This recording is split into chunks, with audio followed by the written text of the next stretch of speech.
Hey everyone, it's Tuesday, April 8th. I'm Benit Brach here in the CBC Vancouver newsroom. Here are your top headlines this afternoon. When it comes to trade tensions with the U.S., one of the most vulnerable industries in BC is the softwood lumber industry. Well, the U.S. plans to double the duty it charges on softwood lumber imports from Canada from around 14% to 34%, so more than double. Well, one Abbotsford-based lumber company says it does most of its business with the U.S., and they're now trying to find ways to diversify. I'm not gonna lie, it's definitely a scary time for me. I've been in the industry for 15 years now, and I haven't seen it. This is the worst I've seen it. We might have to scale down our business. We're not gonna go under, but it's to the point where we have to shift our demand and shift our products to explore new markets. The United States has long been the single largest market for BC lumber exports, representing over half the market for the approximately $10 billion industry. Okay, and Liberal Leader Mark Carney is on his second day of campaigning here in BC, and he spoke in Delta and focused on building houses using Canadian lumber and better supporting forestry jobs. Well, the U.S. is trying to keep high-quality, sustainable Canadian lumber out.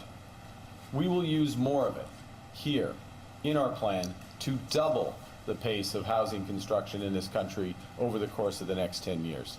This is the most ambitious housing plan since the Second World War. We will build our way out of the housing crisis. We will build our way out of the economic crisis. We will make housing more affordable in Canada once more. He says a Liberal government will double the pace of construction to almost 500,000 new homes a year over the next decade. The party is also pledging to build more on public lands, offer $25 billion in financing for prefabricated home builders, and reintroduce a tax incentive for housing as well. And federal NDP leader Jagmeet Singh was also in Metro Vancouver this morning talking about how he'd handle the housing crisis if elected as prime minister. He's proposing using federal land to build affordable homes. Unlike the other parties that are talking about selling off that land to developers and most of it not being affordable, I think that's wrong. We should keep it public, keep it owned by the people, and build affordable homes. We also know that we've got to build homes through private development. And to support that, we've laid out a fund. We're going to make the Housing Accelerator Fund, which has been working. We're going to double the amount there and make it permanent. Singh is also proposing a permanent and enforceable ban on foreign home buyers and a stronger anti-flipping tax, expanding the current 1-year rule to 5 years. Okay, so scientists in the U.S. are claiming to have revived an animal that is thought to have gone extinct about more than 12,000 years ago. Talking about the dire wolf. Scientists say they used DNA extracted from 2 fossils and combined them with an edited version of genetic code from a gray wolf. Now, the bioengineering firm claims it's the world's first de-extincted animal. But Corey Nislow, a UBC professor, says there are various levels of de-extinction, and this is nowhere near like a Jurassic Park type of scenario.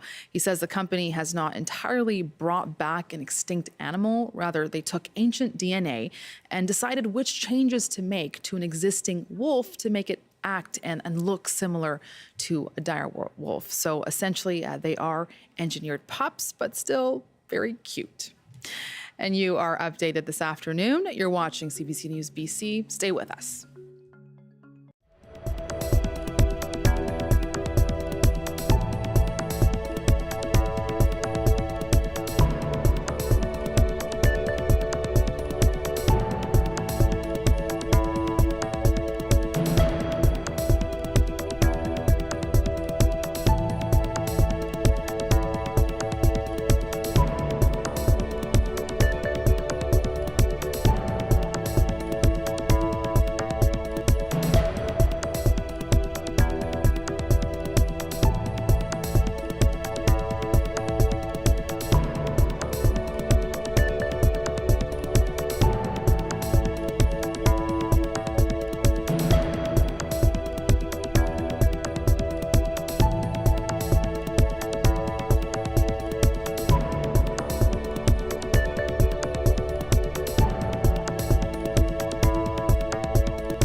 Good afternoon. Thank you for joining us.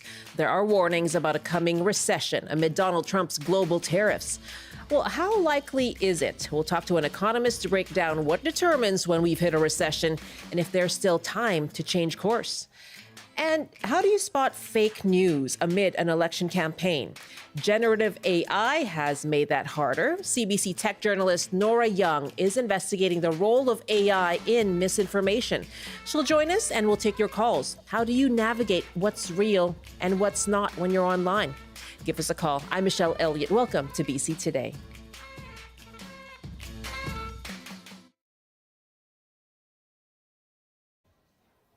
Tariffs are fueling warnings of a worldwide recession, and the escalating war of words and tariffs between the United States and China is adding more fuel to the fire. Many outlets, including Reuters, are reporting that the White House is set to impose 104% tariffs on China starting tomorrow. Mark Zandi is the chief economist for Moody's. He told CBC yesterday afternoon that if the U.S. tariffs remain, a recession is likely to hit in June or July. Brace for impact. That's a pretty dark scenario. I think we go into recession here in the U.S. and globally. I don't know how we would avoid it. I mean, here in the U.S., the tariffs represent a massive tax increase on U.S. consumers and businesses. If you do the arithmetic, it's the largest tax increase since the Vietnam War. Consumer spending is very top heavy. Just give you a statistic. The folks in the top 10% of the income distribution account for nearly half the spending. And of course, it's those well-to-do that own the stock. So stock market down, they get hit. So, it doesn't take a lot of thought to get to the place where this is a pretty dark scenario, both for the U.S. and by extension, Canada and the rest of the world. That's Mark Zandi, the chief economist for Moody's.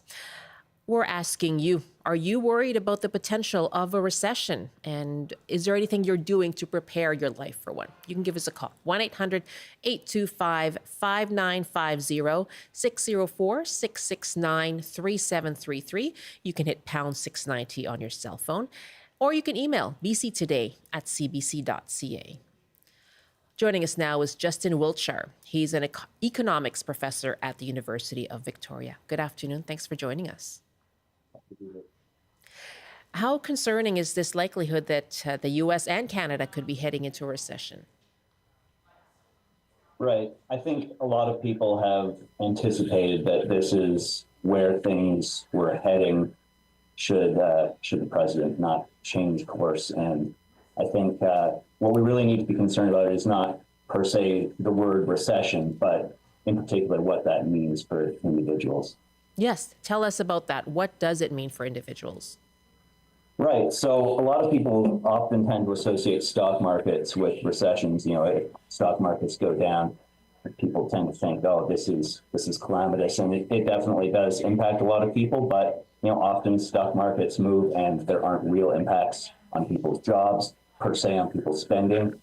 With the tariffs that are being imposed, and to a lesser extent, the reciprocal tariffs that Canada is placing on U.S. goods in response, there's not only potential, in fact, the strong likelihood of very large price impacts, but also over the longer term, in certain sectors more than others, some job loss, perhaps potentially forever. We'll see what that looks like.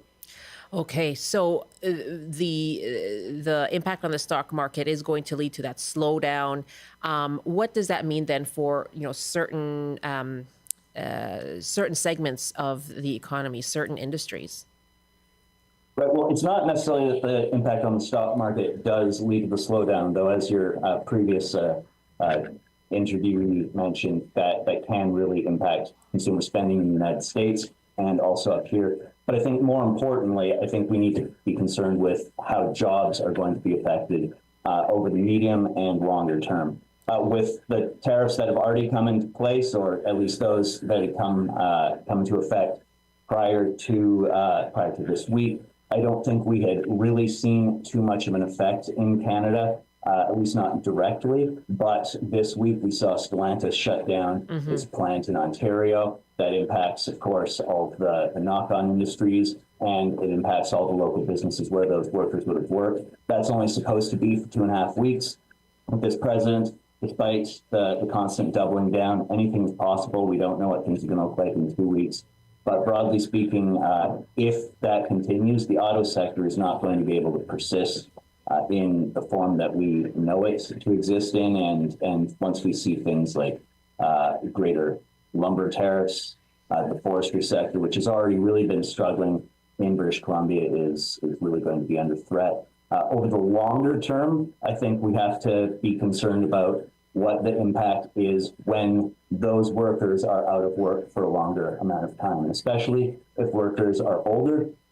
If they lose their jobs, it's very hard to retrain, despite the things that may be said by certain political actors. And that means that there are really negative long-term consequences when workers who are older and work in specific industries lose their jobs and don't have a place to go elsewhere. Can you tell us about that? You know, what can be done then to sort of provide some kind of recourse for especially older workers?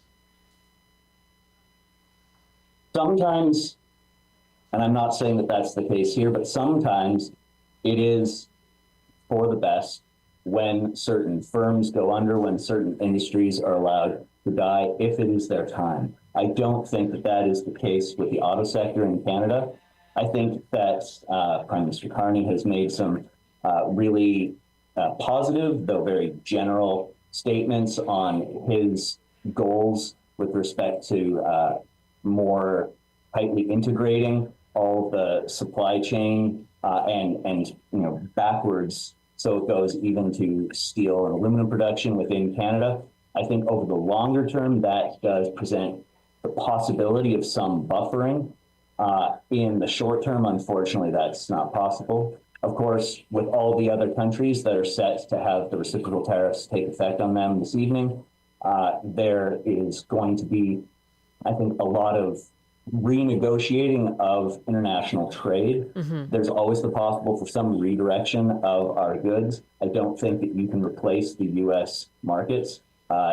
It's just too big, too important to the world economy. The world is going to get poorer, but we can, if we renegotiate quickly, do something to help, buffer that a bit. I think the most important thing that we could do, in fact, the only thing that we can do in this country in the short and medium term to really make a difference, is to improve our productivity. Canada has been a laggard in productivity relative to the United States for a long time. And that actually just leaves opportunity. It's been hard for us to figure out all of the exact causes for that. But if we can do that and address it, that means that we can kind of counteract some, not all, of the negative effects of these tariffs, including on these local workers. If we can raise wages for some people, increase productivity, we can maybe preserve some jobs that would otherwise be ended. Okay, we'd love to hear from our audience as well. Are you concerned about a looming recession? Are you worried about that potential? And what do you think Canada can do to prepare to withstand a recession? You can give us a call, 1-800-825-5950, 604-669-3733. You can hit pound 690 on your cell phone. You can also email bctoday@cbc.ca. My guest is UVic economics professor Justin Wiltshire. So tell us, you talked about jobs, the loss of jobs, and so tell us what exactly are the stats that would say this is it, we are in a recession. Because there's still a debate now, like, is the U.S. in a recession already? What would actually indicate that we are in a recession and not a vibe session, as was the lingo a few months ago? Right. Well, again, I would not focus too much on the word recession.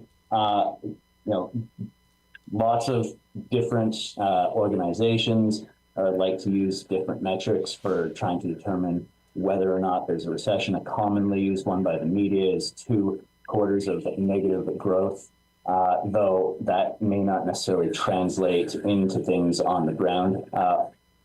Typically, it's sort of evaluated after the fact whether or not we've been in recession. So I think rather than focusing again on that word, what we should be concerned about rather is, do we see significant job losses, especially in full-time jobs in different sectors in the economy, but of course overall. We saw the jobs report just last week. I think, that's, one jobs report. It's not, great, but, it's an estimate, and it wasn't really a terrible sort of thing. I don't think we got any real sense of patterns from that. But if we see a few months in a row of really negative reports on job losses, and if we see especially reductions in wages, if we see real slowdowns in hiring, there's already been slowdowns in hiring. If we see it just ramp up, I think that's when we say we are definitely feeling the effects of this, and we need to find some way to break that doom loop. You talked about the auto industry and, of course, forestry here in BC. A lot of concerns around that. A trade dispute really has been dragging on for decades between British Columbia, between Canada and the United States. But now further findings when it comes to the need for, on the U.S. side, they argue countervailing duties. So what can be done when it comes to forestry in BC and the softwood lumber industry? Right. The interesting thing about the forestry sector is that, of course, it is almost iconic within the province. Directly, and I won't be popular for saying this, I'm sure, but directly, as many people as are affected, is a relatively small share of our provincial GDP.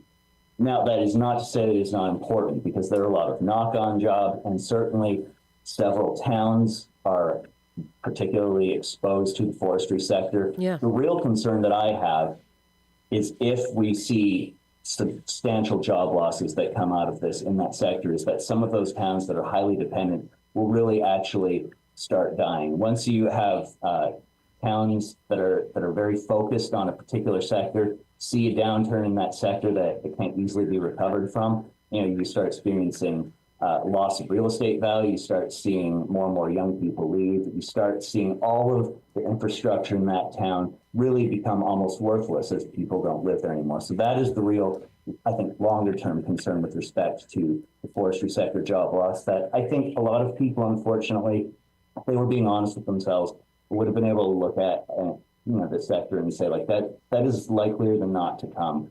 Even President Biden was something of an America First president, nothing like the current president. But in general, in America, there has been, as you noted, this long-standing resistance to having proper free and fair trade with softwood lumber, and I think British Columbia needs to accept that in some way. And perhaps rather than trying to find a way to stop it from happening, because we really can't do all that much with this president, especially as a province, but I think we can really encourage a lot of younger people who may have considered going into that industry to rather train to do something different, because there's probably not all that many jobs in that sector in this province in the future.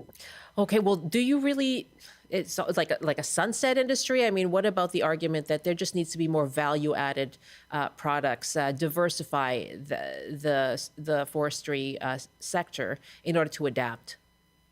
Certainly, I think that is definitely something that can be done, and that will preserve jobs to some degree if it can be done well. People have been talking about this for a long time. There have been lots of things that have been proposed, some things that have been tried, but I don't think that it has shown a great deal of promise. And that's not to say that it couldn't work out well, but thus far, I haven't been particularly encouraged by the potential of simply kind of redirecting activity within our borders.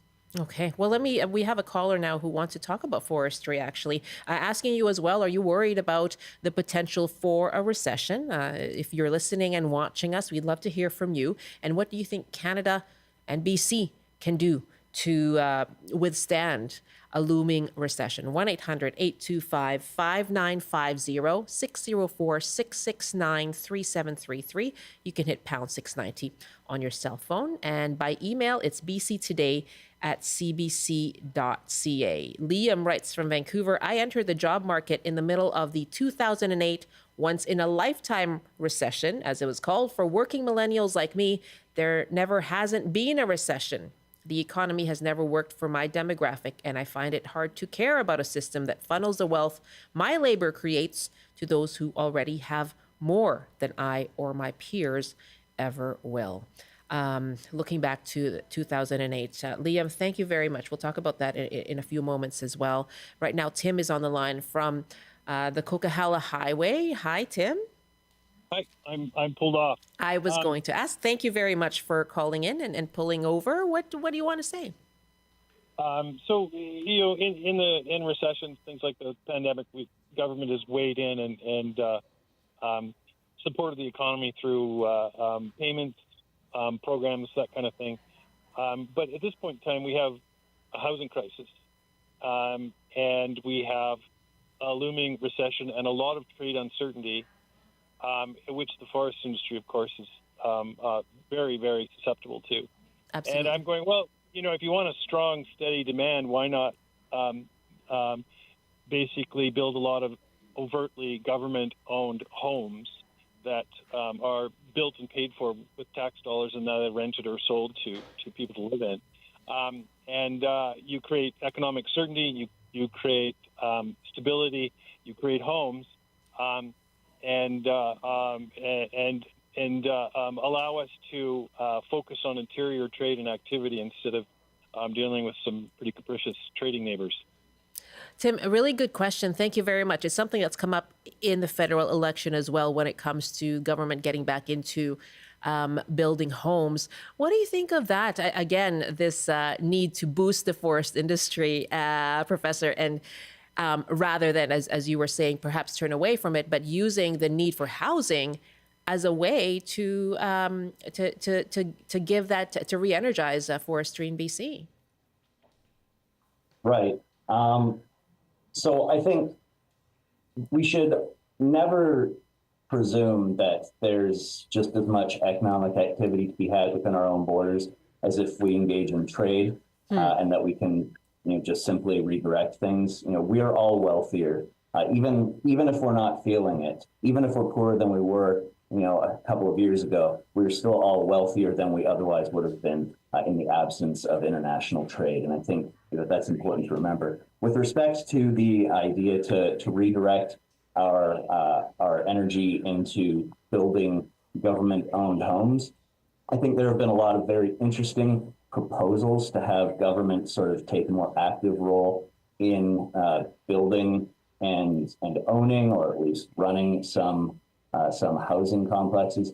I think there are real questions as to the viability. Now, I would say with respect to the demand for lumber products in particular, we need to remember that in many ways, we have been running full steam with the other inputs that we have available to us. It is not really possible, given the current state of affairs, for us to necessarily just build more homes, whether the government is trying to get involved in it or not. And some people, maybe rightly, maybe wrongly, would argue that government may build homes less efficiently than private builders. But regardless, you need to have construction workers, and in particular, you need to have various skilled tradespeople to actually build those homes. And the reality is that we just do not have enough of those skilled tradespeople.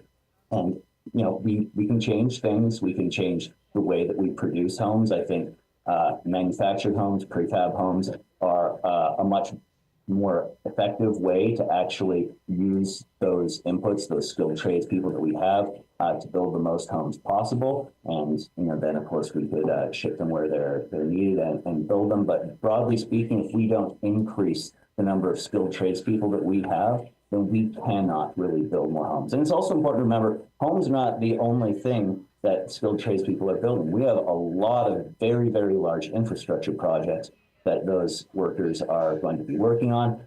Those projects will also use these resources, including some BC lumber to a certain extent. But the reality is that we need more skilled trades workers if we actually want to be building more homes. So not just the lumber as a resource there. Maureen is on the line from Vancouver now. And what are your questions about withstanding a recession, Maureen?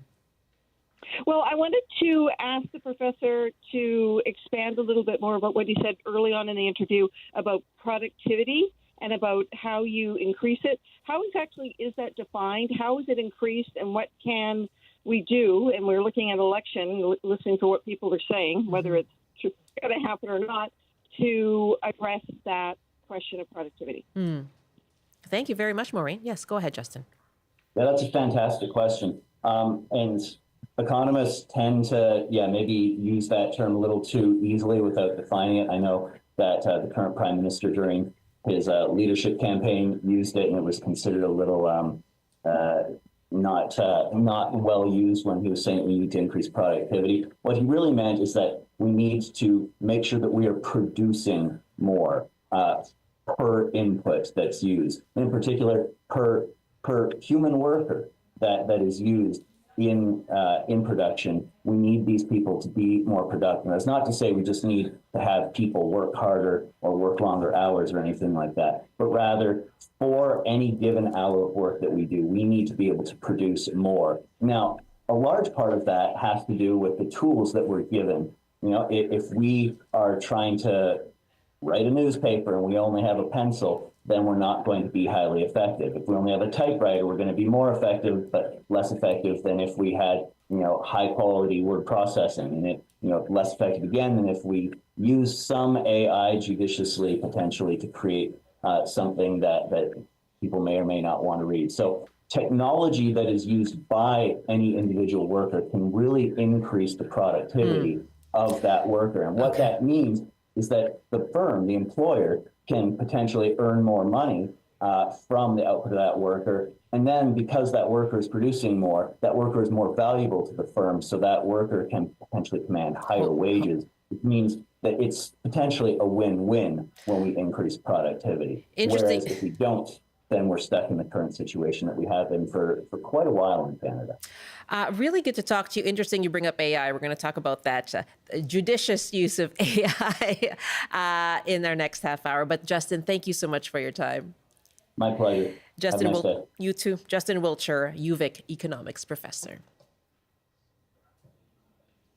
And yes, to the federal election campaign, let's check in on where the party leaders are, starting right here in BC. Liberal Leader Mark Carney is continuing his campaign here in this province. He spoke in Delta, and he reiterated his previously announced policy to double the pace of housing construction every year. Now, he says those homes will be built with Canadian lumber. That's coming off his meeting with BC Premier David Eby yesterday, who urged him to not forget about BC's forestry sector amid the trade war. Carney was also in New Westminster visiting a local business. He'll then be off to Calgary for a rally this evening. NDP leader Jagmeet Singh was in Vancouver. He's promising to clamp down on foreign, corporate, and speculative home buyers. Now, with the NDP slipping in the polls, Singh has since dropped the assertive messaging that he's running for prime minister. In his press conference, he says he's confident he will win his own riding. Despite that, he will join Life Labs workers in striking and is also set to meet with Stuart Phillip, Grand Chief Stuart Phillip of the Union of BC Indian Chiefs. Meanwhile, Pierre Poilievre is fresh off an endorsement from former Prime Minister Stephen Harper last night. Today, he is in Edmonton, promising to crack down on offshore tax loopholes by appointing a task force. And that's so companies can't make use of what are called offshore tax havens. Poilievre will be back in Ontario this evening.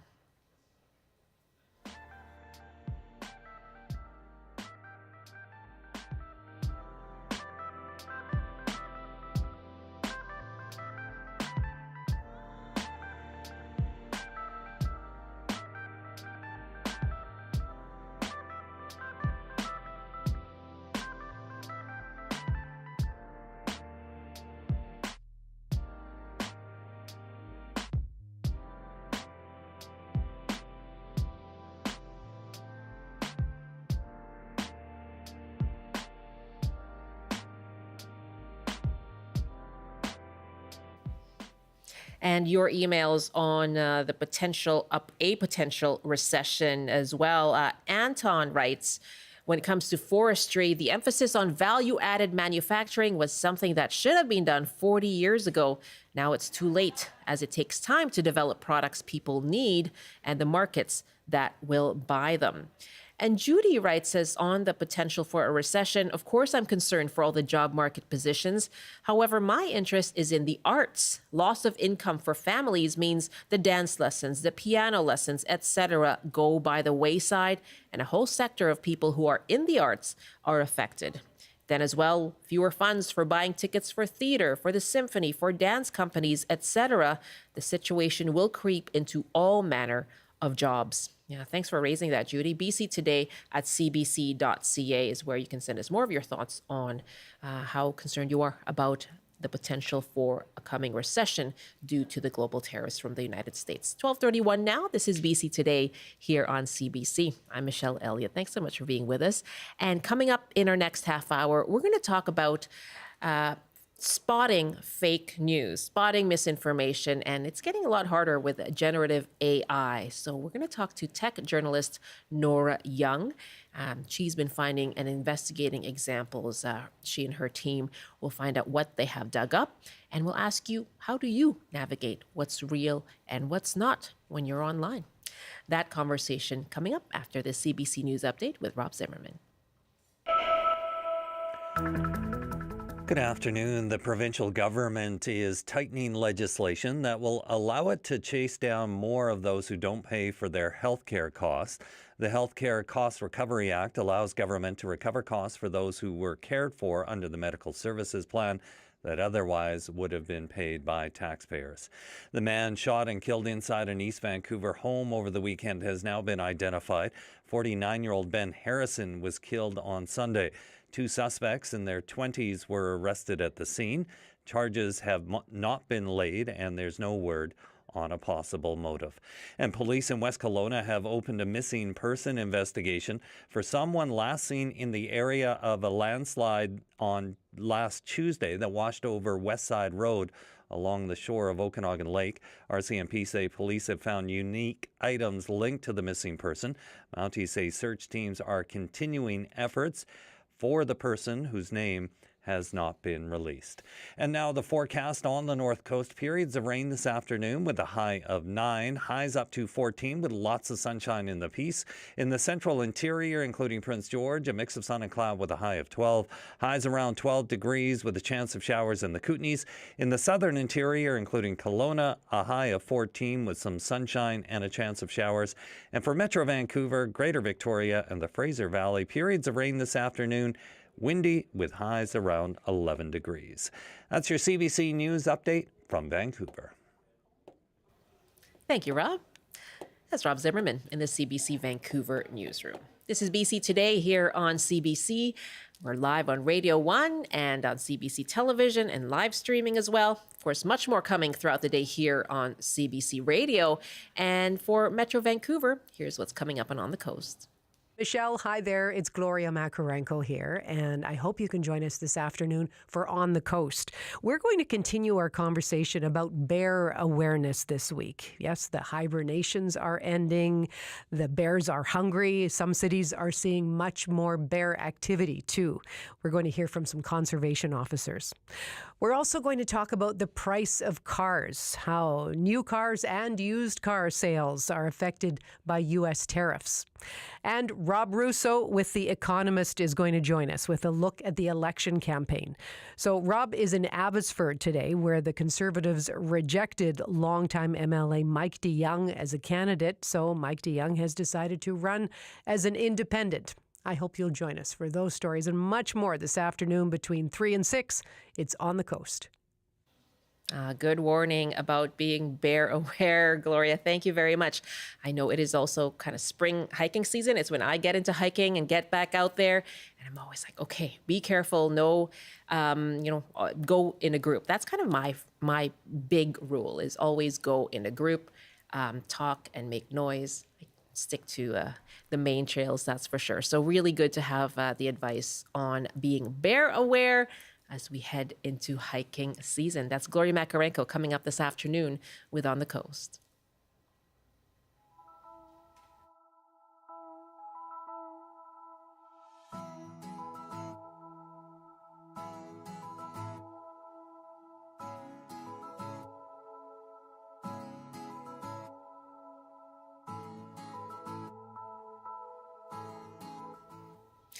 Well, misinformation has been raised again as an issue in this election after a federal elections task force said they found an online operation linked to the Chinese government that targeted Liberal leader Mark Carney.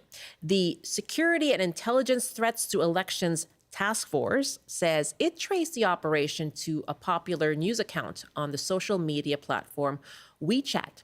Here's Lorianne Kempton with the Privy Council office.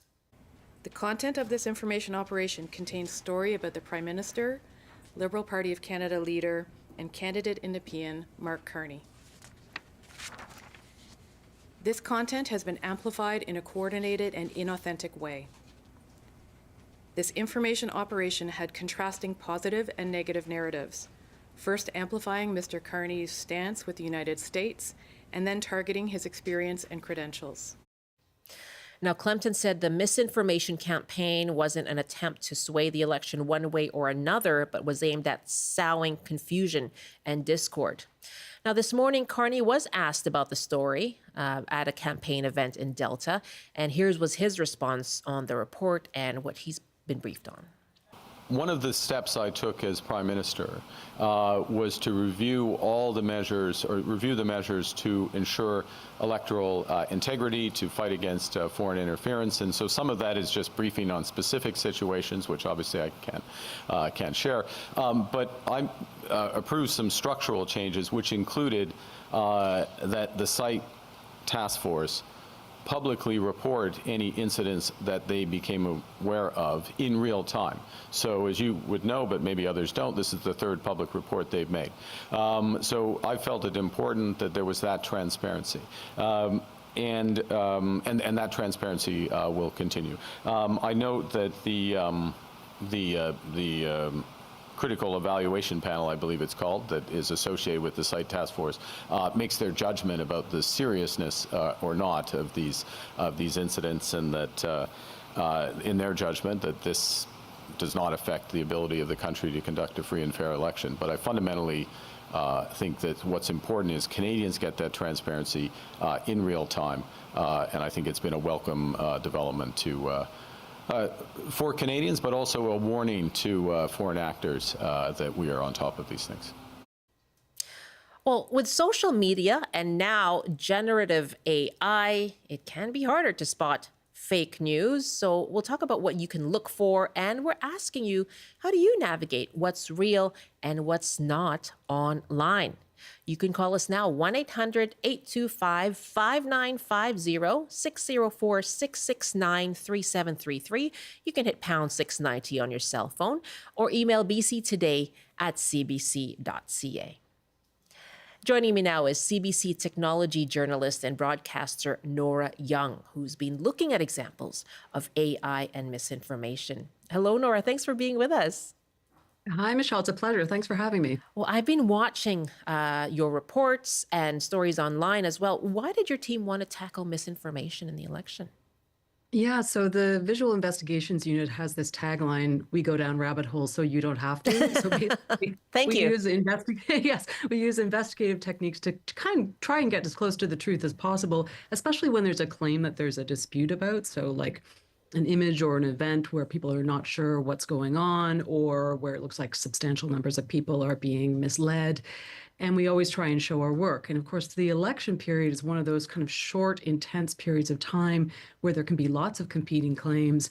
And of course, now with social media, that information and misinformation sometimes can spread so quickly. So it seemed like a really good opportunity for us to see if we could bring our particular interests and skills to bear in this time. Yeah. And how does AI, you talk about social media, but how does artificial intelligence change the game? Yeah, I mean, it's so interesting, isn't it? I mean, at one level, of course, we're familiar with things like deepfakes. So where, Can we just go through that term, deepfake, just for people who may not be familiar? So when somebody's image is artificially manipulated, so it looks like they're saying something that they're not actually saying, or it looks like they're representing themselves differently than they are. And that's a use of AI that's specific. And we are starting to see that used. It's interesting, though, that we're also seeing the use of what are sometimes called cheap fakes, which means they're not generated with sophisticated artificial intelligence. They're just, fake editing systems that make it look like somebody's answering a question that they're not actually answering. So we're seeing that. But one of the things that's been a real kind of growing concern with people that I've spoken to is just the possibility that with these large language models like ChatGPT, that it becomes possible to generate a lot of content very cheaply at scale, you know? So one of the things when people are looking for bots online, these people who do these sophisticated forensic looks for bots online, one of the things they look for is the repetition of specific phrases. You know, if everyone is saying, I love politician X or whatever. But the concern is that with something like large language models and language generation, that you can make lots of little tweaks in the kind of language that's being used. You can do things in multiple languages, and you can automate that process so it's being done at scale. So there's lots of concerns. I think we're still not necessarily seeing the full potential power of this technology in terms of misinformation and disinformation, but for sure it's very concerning. Yeah. And can we even venture to guess how widespread it is? I mean, it's really hard to tell quantitatively how widespread it is, and it's also often difficult to tell what the motivation is. For example, we've seen examples where you know, some account has created a deep fake that is perhaps not intended to really mislead people. It's intended to be satire or parody, but how we are when we're online on our phones, especially, we're flipping past content, and that content can be spread even if the person's original intention was not to deceive people. You can still see that content spreading around. Right. And as someone just pointed out to me, I may have mispronounced sowing disinformation. Yes. But yeah, reap what you sow. And so, I mean, you've been looking at specific examples. So let's start with one of them. The first one is actually kind of has to do with cryptocurrency, right? Yeah, this is something that your listeners may have actually come across because it was spreading all over social media, especially Facebook, where it looks like you're seeing someone, usually a business, that's sharing a CBC News article to do with the Canadian election and specifically to do with the tariff battle that's currently going on.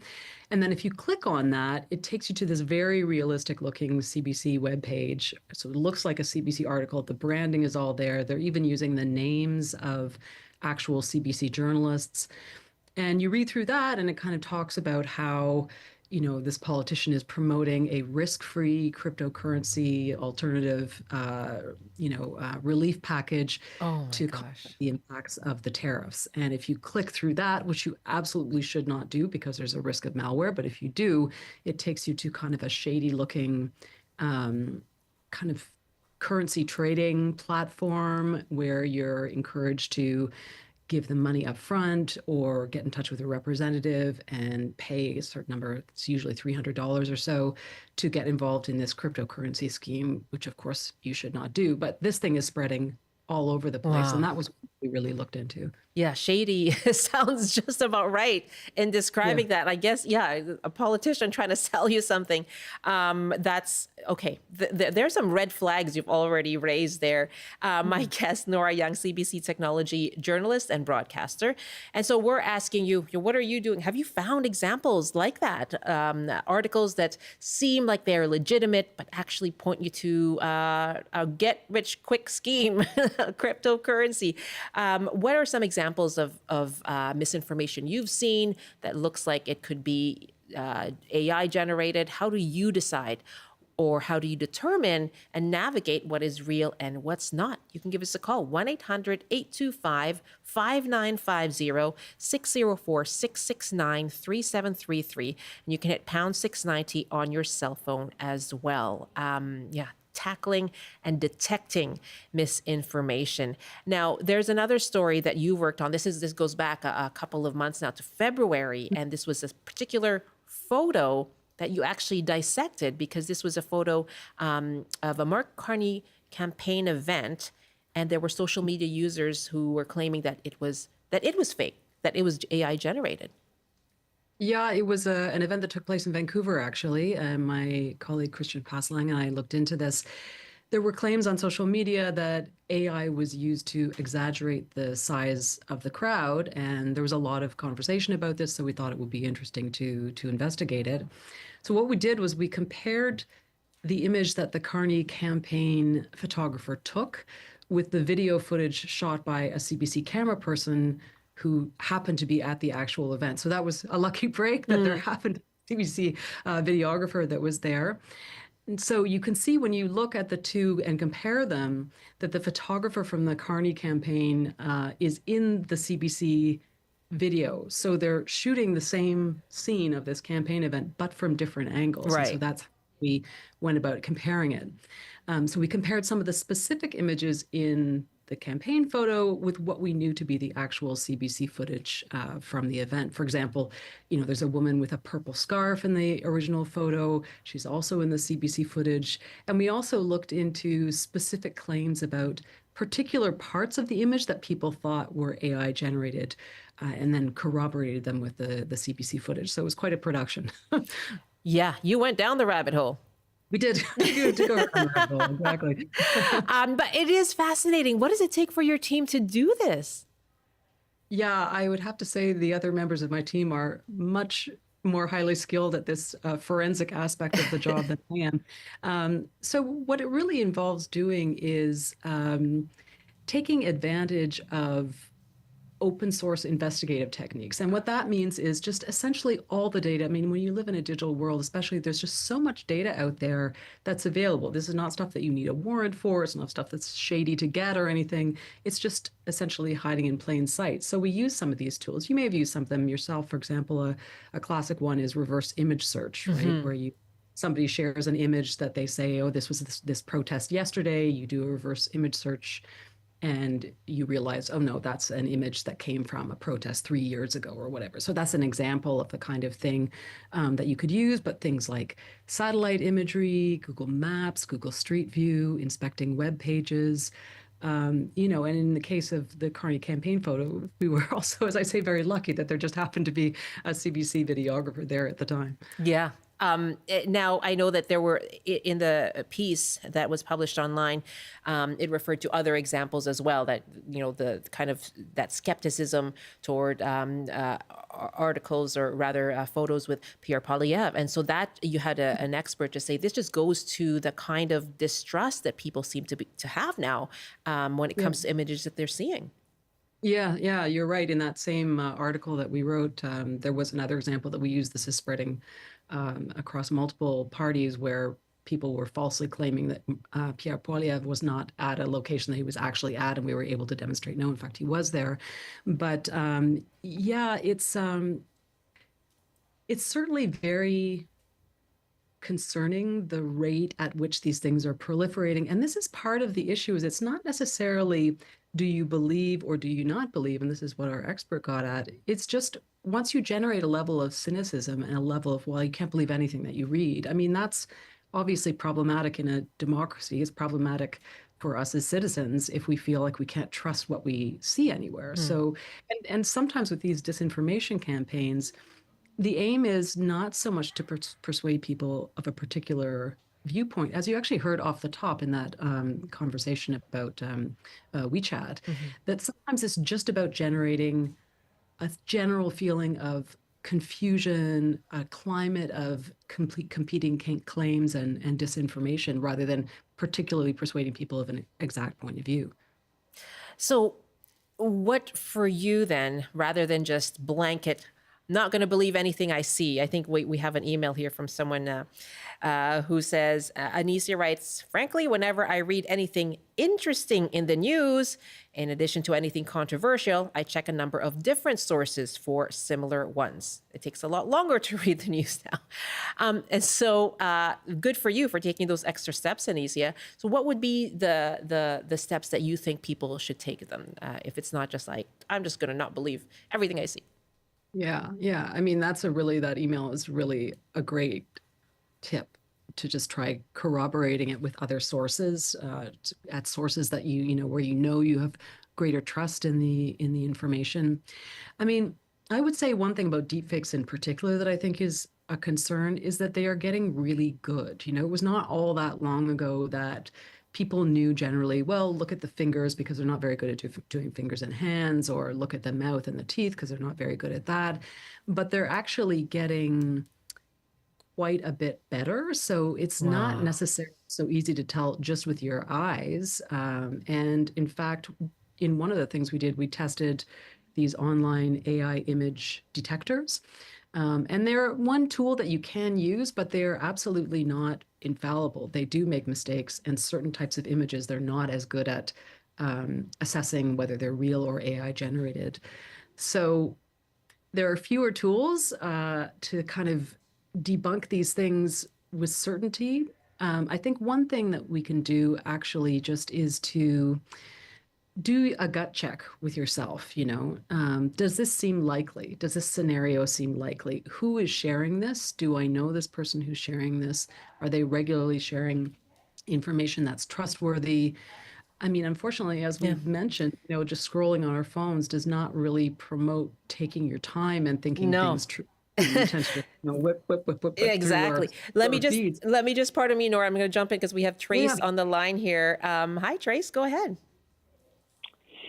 Good morning. I just wanted to talk about the positive aspects of the internet. Sure. Nora mentions the open source tools that she uses to analyze data, and I'm a science educator, and there's just so much great science material there that's for free, and I think the media tends to emphasize the negative, and I'd just like to talk about all the good people that are making amazing material and putting it on the web.